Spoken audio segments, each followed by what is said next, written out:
ለሰዎች ህይወት ቅድሚያ ስጥ ነው የተባልከው እኮ ምንም አላሉም። የማትሰጥ ከሆነ የኔን እርዳታ ከለክልሃለሁ ነው የተባልከው። በቃ ራስህን መቻል ነው። በዚህ ዘራፍ እያልክ በዚህ ደግሞ ልመና አይቅርብኝ ምን ማለት ነው? በሰው ገንዘብ ነውር አይደለም። ልክ ያልሆነ ሀገር ወዳድነት ነው። ምንም በቃ ነገሮች አርበኝነት አይደል? አረ ምንም ይሄ አርበኝነትም አይደለም ሀገር ወዳድነትም አይደለም።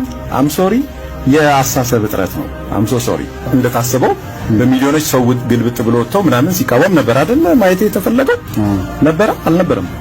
ለምን ያሁን ህዝቡ ግራና ቀኝ ማየት ጀመረ ማለት ነው። እዚህ የራስ መንግስት ሊበድል ሲፈልግ የሚፈጥራቸው አስተሳሰቦች ናቸው። እኔ ለውጥ መጥቷል ብዬ አላምንም። አሁንም አም ሶ ሶሪ እሺ። ለምን ግብጽ የበለጠ ለመጠቀም ጠየቀች ብለህ የጠላት መዝሙር መዘመርና ጎራዴ ስለ ጦር ሜዳ